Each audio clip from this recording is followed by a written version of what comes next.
I want to talk about a topic that's really important to me. It has affected me and my friends and my family firsthand, and that is student loan. Recently, my grandfather brought to my attention this email from the White House that says, hey, guess what, everybody? Obama has signed a new policy that we only have to pay 10% of our income towards our student loans.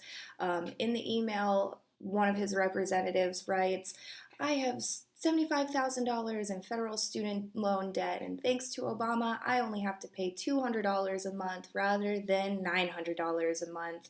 I just wanted to go ahead and look at those numbers and see where they really fall. I go to this website that one of my friends told me about. It's called hughescalc.org.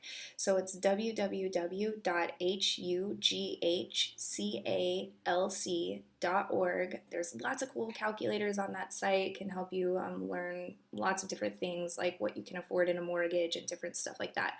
But the calculator that we're going to use today is What's Missing Loan Calculator.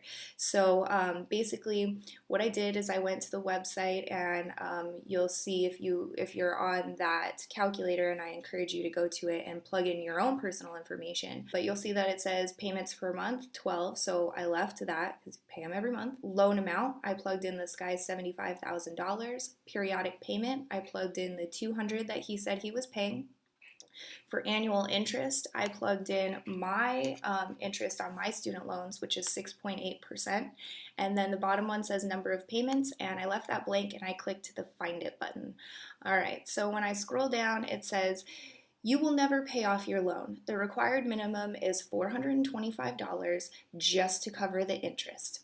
So I thought, wow, this is a great program for him. He'll never, ever pay off his student loans. And in fact, he'll die with more student loan debt than he lived with. So I'm going to go ahead and change this annual interest rate. Let's assume that he went to college a few years before I did, where they had a much lower student loan interest rate. So I went ahead and plugged in 3% just to keep things simple. And I press Find It again. All right, when you scroll down, it says, he will be paying 1,110 payments, which equals 92.5 years of his life. The total interest that he'll pay is $147,000. So the total that he'll end up paying for his $75,000 education is $222,000. So if you can imagine paying 4 times as much for your degree as you had originally agreed to pay just because you're paying interest for such a long time. So I just wanted to take this opportunity to encourage you guys to use this calculator, see where you sit with your student loans and what you're going to be able to afford. Just because there's income-based options for you, just because you can defer or forbear your student loans for a long time, doesn't necessarily mean that you should if you can avoid it, okay? While your student loans are in forbearance, they're still going to gain interest, and really if you have unsubsidized loans, that means that you're still gaining interest while you're in school as well. So basically you have 2 different types of federal student loans. You have subsidized and unsubsidized. Subsidized basically means that the government is subsidizing the interest that you should be paying, right? Like they're paying themselves interest while you're in school. And then you have unsubsidized, which means that you start paying interest from day one. If you are in school and you're not paying anything on your student loans, your interest is accruing right now.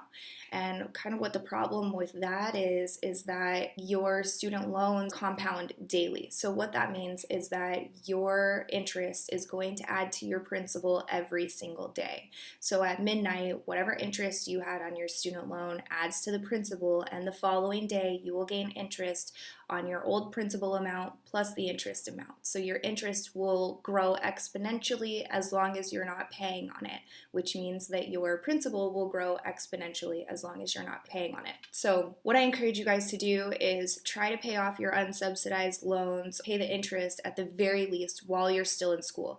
That way when you graduate, you're not looking at your student loans plus a whole bunch of accrued interest on top of that. And if you can pay anything more towards your student loans, if you got the student loans while you weren't working a lot and now you have a better job, job, or you're working more hours, or whatever the case is, and you can afford to pay a little bit extra on your student loans every month, I absolutely encourage you to do that, especially if you have subsidized student loans. So you're not accruing interest while you're in school. That means that if you can pay those off before you get out of school, you will have never paid interest on your student loans, and you're really just paying for, the school cost that you agreed to pay for, right? So if you can, and I really encourage you to try to be able to pay your student loans while you're in, at the very least, the interest. We don't like that daily compounding business. It's a little bit scary. And, get a part-time job if you can.